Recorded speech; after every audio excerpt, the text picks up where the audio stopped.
I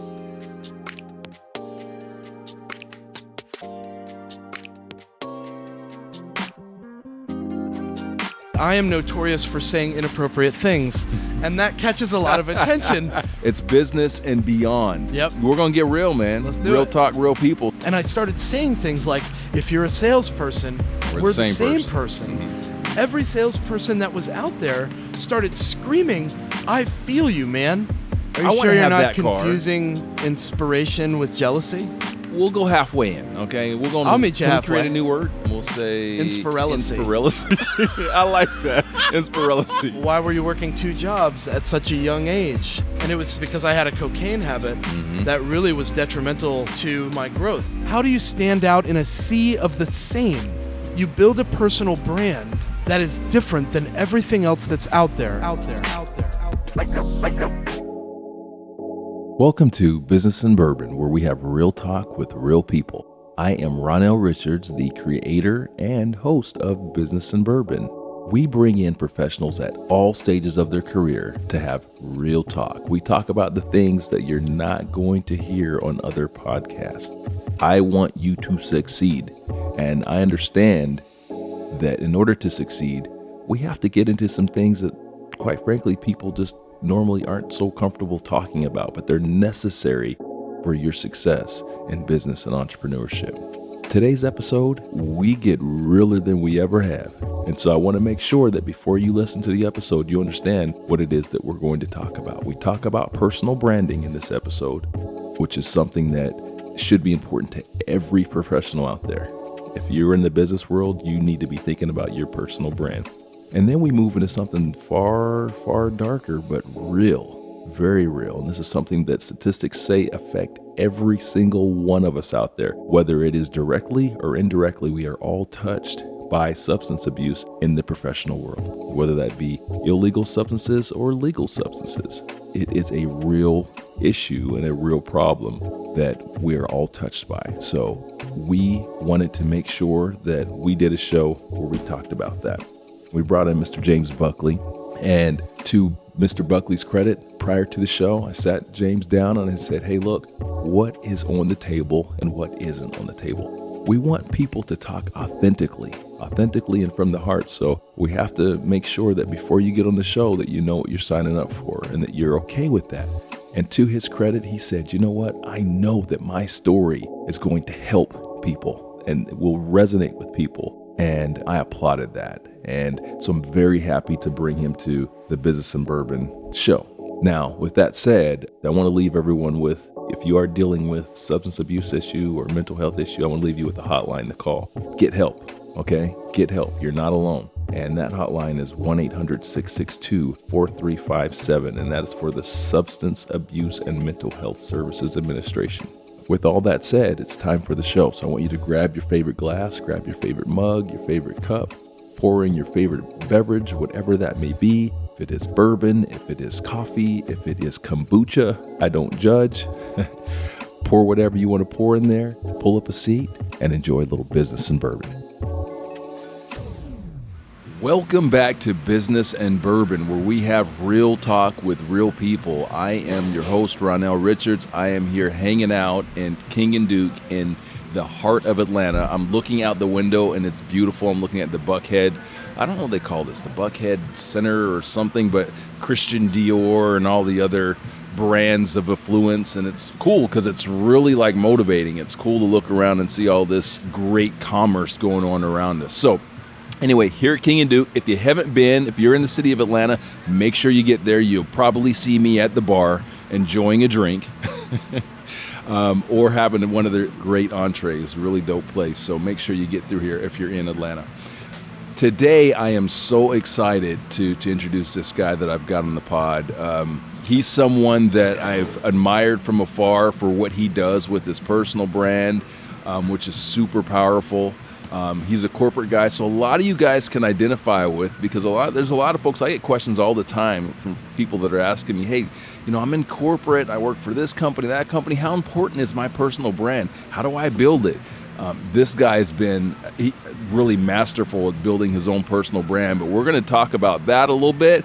and we're going to get into the weeds, and we're going to talk about his journey because this guy's super interesting. So with that said, I'm going to introduce Mr. James Buckley, and welcome to the Business and Bourbon podcast, my friend. Man, thank you so much, Ronell. This is something I've been waiting for a long time. You and I have been connected. All your life, right? Well, you and I have been connected for about a year, and that's a long time for me to be following somebody without meeting them in person. Yeah. So when we met recently in Yes. Las Vegas in person on chance, I just was floored. That I remember turning around to you and saying at the breakfast table, I can't believe you're standing in front of me right now. Was that prior to the drinks or afterwards? Because I know That was definitely before. The drinks afterwards, I remember texting you and saying, I'm not going to make it. Well, thank you, my friend. That means a lot.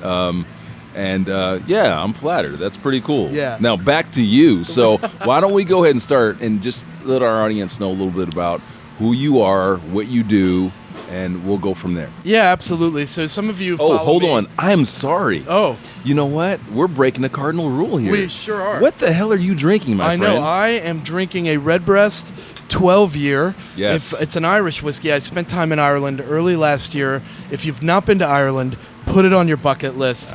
Definitely check out. Drink the whiskey, don't eat the food? That's what I hear? Actually, the food was fantastic, and we can talk a little bit about what I learned about the food there, but I never had a bad meal, and every single drop of whiskey I had was fantastic. So Nice. do yourself a favor and make it out to Ireland and enjoy some good whiskey. Nice. Okay. On the list. Yeah. All right. Back to you, my friend. Well, you want to tell them what you're drinking? Oh, yeah. Ooh. Well, I've had too much. I'm just kidding. I've only had one drink so far.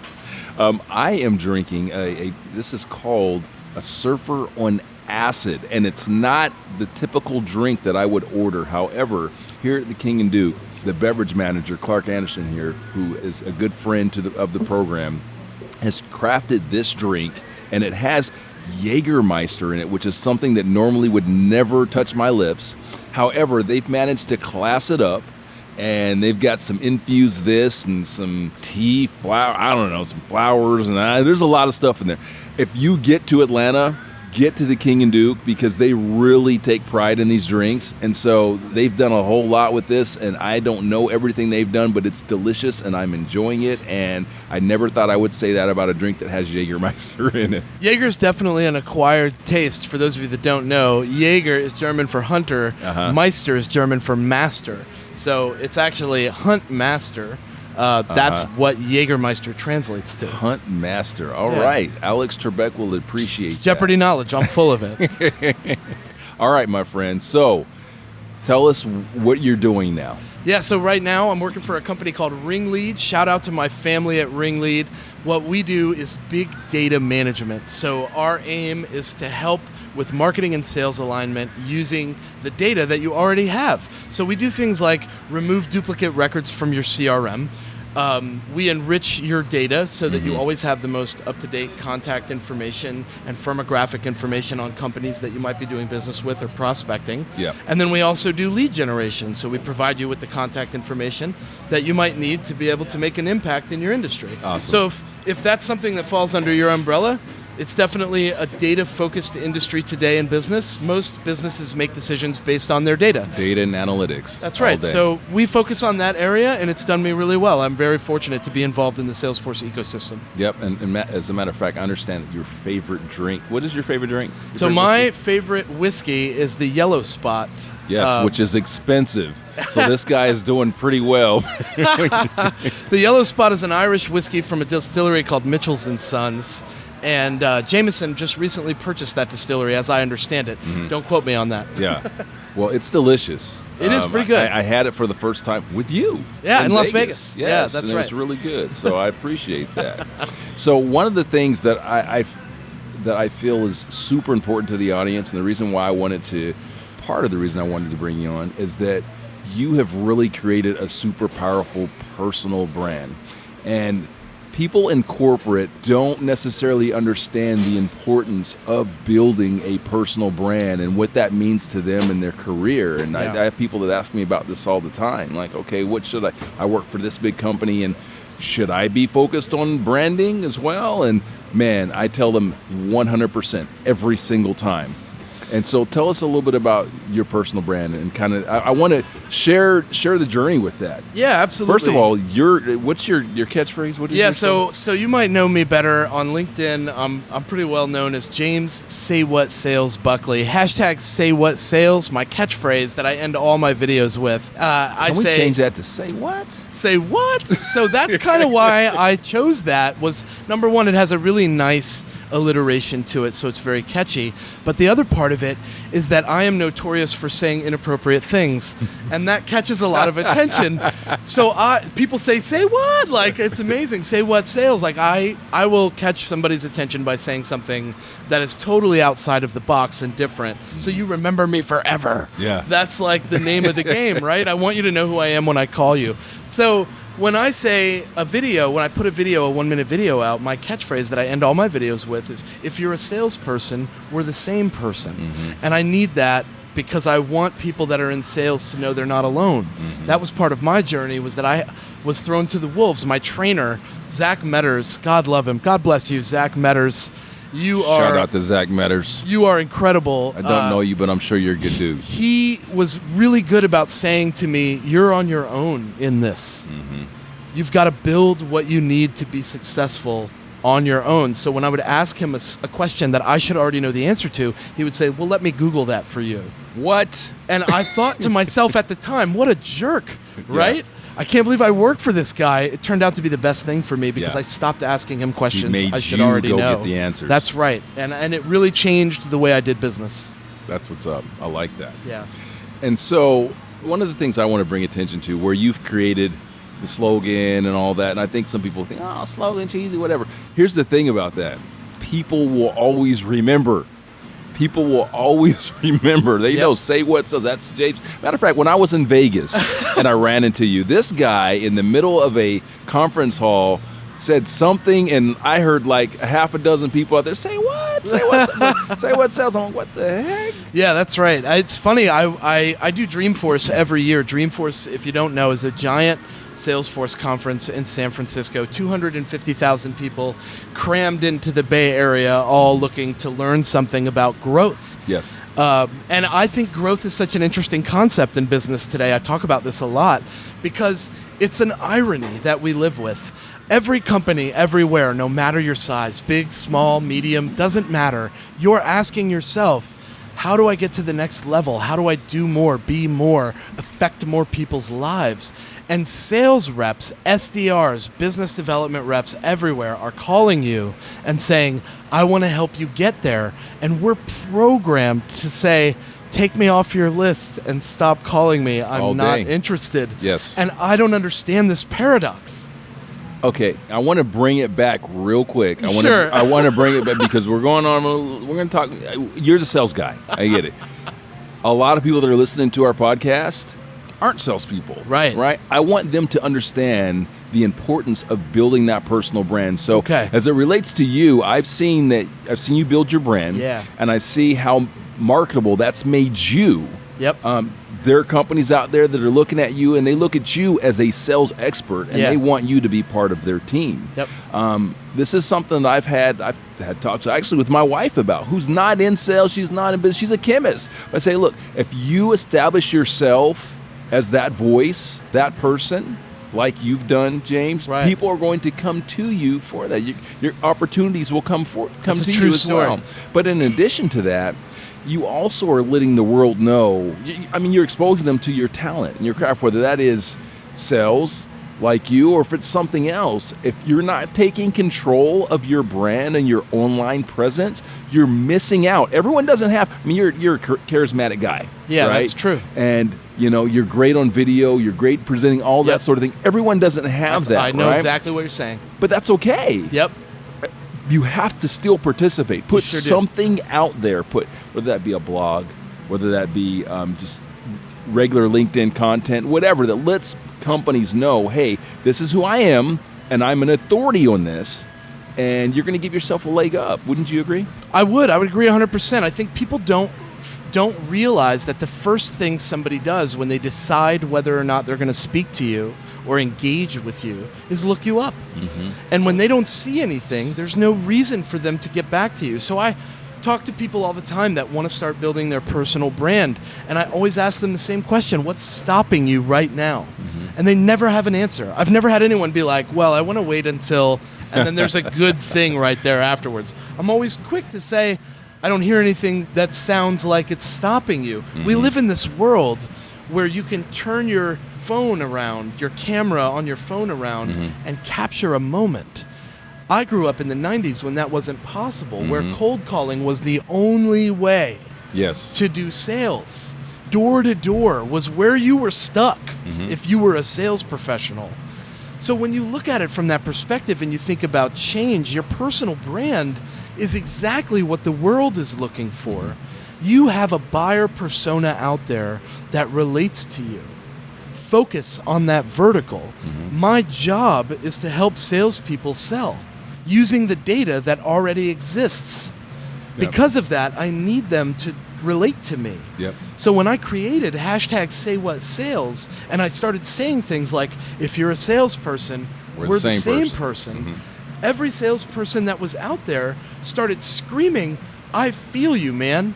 I understand what you go through every day, and I know your routine, and we should collabo and make something awesome happen together.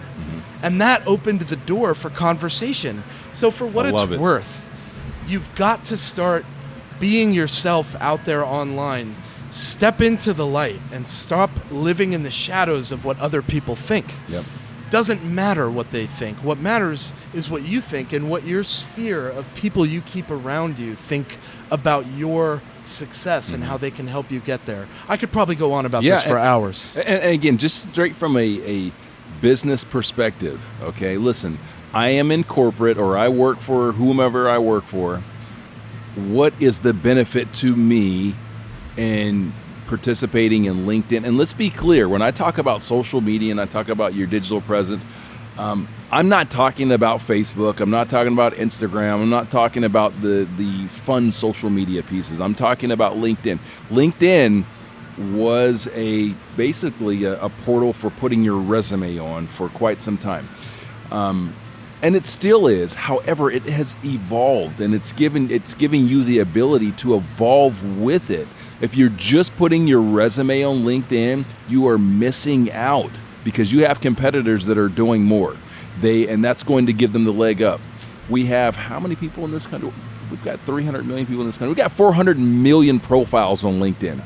400 million. Your resume is nice, right? But guess what? There's like 3 dozen other people that have the exact same resume as you. So what are you doing to separate yourself from those? So building that personal brand. And again, I want to reiterate, everyone is not James Buckley. Everyone can't make videos also, but you have to participate,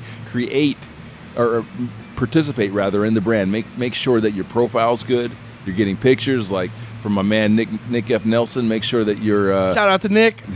What's up, Nick? Make sure that your profile is tight. Get branded. Make sure that you're doing everything you can to give yourself an upper hand. So check this out, James. I know we could continue to talk about this because this is a great topic. Forever. But I'm going to tell you what. The people that listen to Business and Bourbon don't just listen to Business and Bourbon for us to talk about, the business stuff. That's right. It's business and beyond. Yep. All right. So we're going to get real, man. Let's do it. Real talk, real people. So as I prepare for the show, I always like to make sure that my guests, fill out a form and I look at the background, all that sort of thing. Because I know everyone that I invite to the show, but I want to know you intimately. Yeah. And as I'm looking at yours, looking at your information, which, by the way, man, you've been super successful. So kudos. Thank you very much. But there's a gap in your LinkedIn information. Everything is about a 5-6 year gap. Yep. And so I want to know why. Let's talk about that. What's up with that gap? Let's definitely talk about it. From 2000 to 2006, I worked at the University of Miami in South Florida, and I also cooked in South Florida at nights. That was my double job. And people say, well, why were you working 2 jobs at such a young age? And it was because I had a cocaine habit that really was detrimental to my growth. I didn't have any education. I dropped out of school. I had a GED. That was all I had. And my mom got me a great job at the University of Miami as a, quote, telecommunications specialist. But while I was there, I learned about Windows XP, I learned about networking, I had a great opportunity to pick up on some tech knowledge at the time that was very cutting edge. And then on nights, I was going and I was cooking and closing restaurant down until 3, 4 in the morning and doing blow. And I had an incident where I almost died. I got burned at work, and my boss at the time was like, "You need to go to the hospital." When I got there, my eyes were as big as headlights. And doctors are not stupid when you're laying under those fluorescent lights. And this man said, "I'm going to do a chest X-ray just to be safe." I had gotten burned on my chin, and the grease had rolled down my chest, and he was putting all this burn cream on my face and chest to make sure that I wasn't in pain. Of course, when you're on to 8 balls, you're not feeling a lot of pain. Right? Yeah. So he noticed that, of course, as a physician would, and he said, "I'm going to do a chest X-ray just to be safe." And then he put this chest X-ray up on this light, and he said, "Hey, you know what this giant NFL football-shaped thing that's pushing on your rib cage is? It's your heart. And at any moment, you could die. Your heart would rupture, and you'd die in about 8 seconds. There'd be nothing that anyone could do." Yeah. 2 days later, I had everything that I owned packed up on a Mayflower truck, and I moved to East Tennessee, the base of the Smoky Mountains, the foothills of the Smoky Mountains. Honest, full transparency, right? I tell this story a lot because I think it's about overcoming adversity and addiction. But I relapsed once when I got to Tennessee, and it was the worst cocaine I'd ever done. And I said to myself, "This is where I need to live for the rest of my life." And that's where I've been for 13 years. I've never touched it again. And I think that's incredible. So I just do. So the key, okay, listen. All right. Hey, folks, relax. Don't take things so seriously. So the key is bad cocaine. Is that the way? That's the way not to the key. That's not what I'm saying. Not at all. But what I am saying is that's my story of how I got away from things that were bad. I went to college in that 6-year gap, and I got a degree in writing communications at a small liberal arts college called Maryville College in East Tennessee, in Maryville, Tennessee. Shout out to Maryville College. Shout out. Saved my life with an educational experience that just can't be replaced. What you showed me was that I was different, and it was okay to be different. And that's what I've used. That's the lesson you gave me to be able to move forward and say, it's all right to build something on the fact that I'm different. Different is a good thing in 2019. How do you stand out in a sea of the same? You build a personal brand that is different than everything else that's out there. And I think that's what's really made me somebody that people look to for life advice, for emotional intelligence, for sales advice, for career trajectory. I left a Starbucks an hour ago with a gentleman that just wanted to connect and get some value from me on perspective. I don't know him. He doesn't know me. We connected yesterday on LinkedIn. But the fact that he needed me to tell him what made me happy was more than enough for me to meet with him and say, I'm happy to help in any way I can. If there's something that you're missing, what is it? If there's something you need, what is that? So James, that is the reason why I wanted you in my podcast, right? Like, real talk. This is what we do. Yeah. Like, a lot of people can get together and talk about how successful they are. And you're a successful guy. I've been successful. Who cares? Who gives a shit? Who cares? Nobody cares. But, there are people. First of all, thank you for sharing your story. Yeah, absolutely. But there are people out there right now, and having been a career salesman myself, I've seen that. I've seen that addiction lots of times. It's right? out there. And it's around all of us, whether it's prescription, whether it's cocaine, whatever it is. It doesn't matter. It's there. Yeah. And there's someone out there that's listening right now that's struggling with that. That's right. I'm here for you. Call me, 305-632-6005. If you're struggling with that, I am here for you. That is a first. But what I want people to understand is that you can move beyond that. Yes, you can. Like there is nothing that's final. There's nothing that's final except death. Yeah. Right? There's nothing that's so until you've reached that point, like, you can always change the trajectory of your life and your success. And so I wanted you to share your story because you're a guy now that's having tremendous professional success. That's right. and you went through a rough time, you went through some rough times, you went through the addiction, and one thing I know about addiction is that never goes away. It's always there. It's I still wake up every day after 13 years of not touching cocaine. I still wake up every day and put my feet on the ground and say, I'm not going to do cocaine today. It's the first thing I think of. You know, that's a tough thing. That's powerful. To say to people that have never been down that road, but they have another road.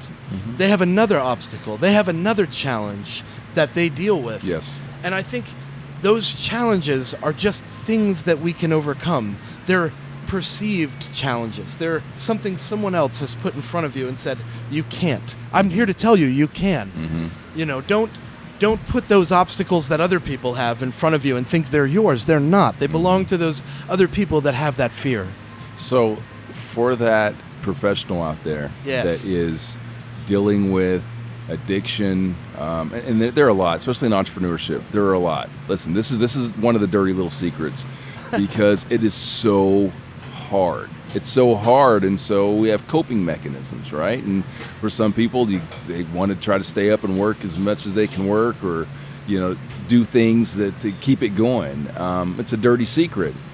I want people to know, for one, James, like you said, you're not alone, and that's really, and I say this a lot during this podcast because I want people to understand that you're not alone. Like whether it's that financial challenge, that addiction challenge, where there are folks that are going through it just like you. Because one of the things, getting personal for me, that I found so difficult in my entrepreneurial journey is that when I was going through some very difficult times, I felt like I was on an island. When you feel like you're on an island, it's far more difficult.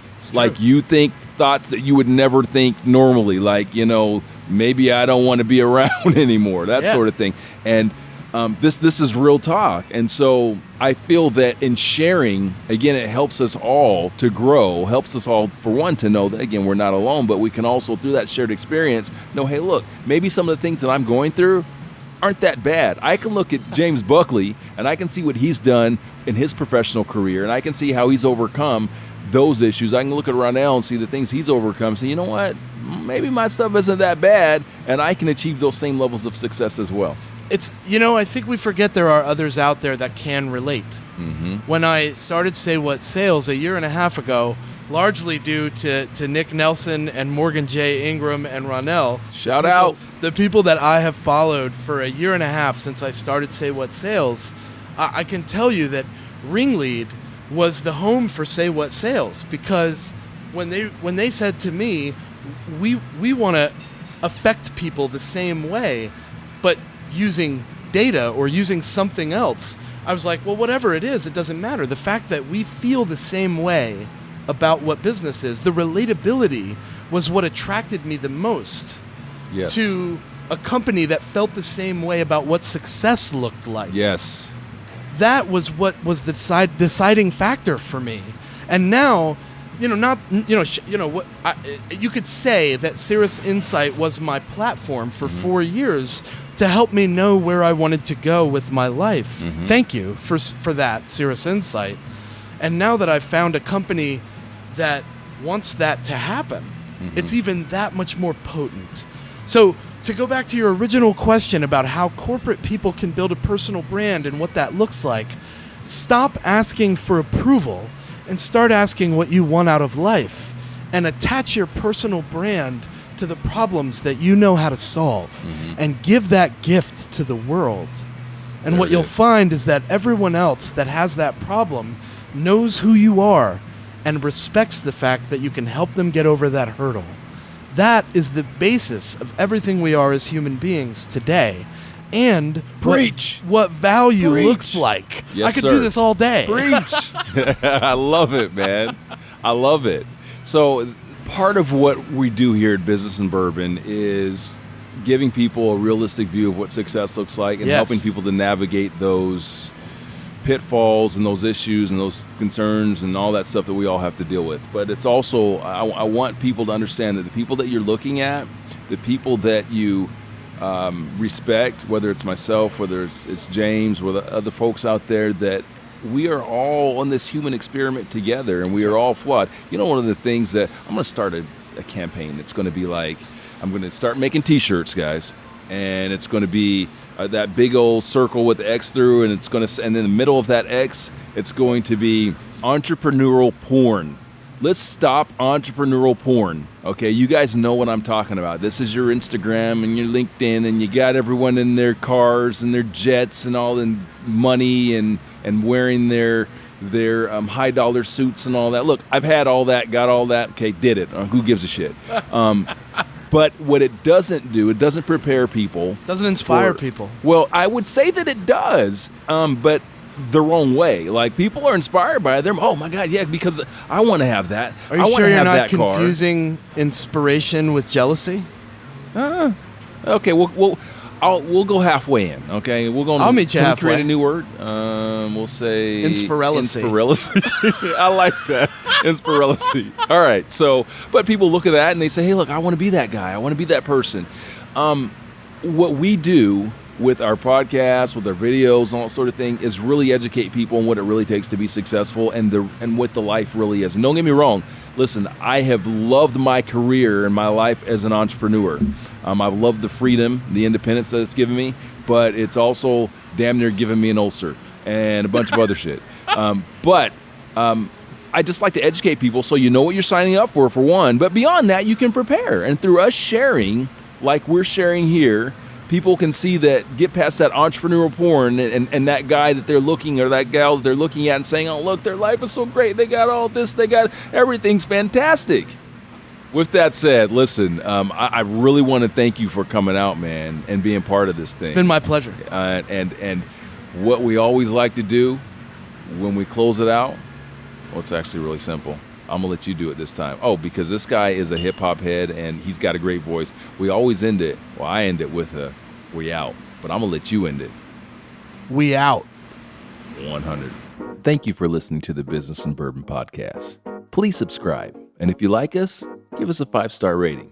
If you don't, have another drink. Maybe you'll feel a little bit differently. If you'd like to check out our videos, you can go to businessandbourbon.tv. That's businessandbourbon.tv. In addition to that, we're currently touring the United States with our Business and Bourbon live show. It's a fantastic show where we do whiskey education and we do some Q&A, and it's a great networking event as well. So if you'd like to attend one of our Business and Bourbon live events, you can go to businessandbourbon.live. Again, that's businessandbourbon.live. Thanks again for listening.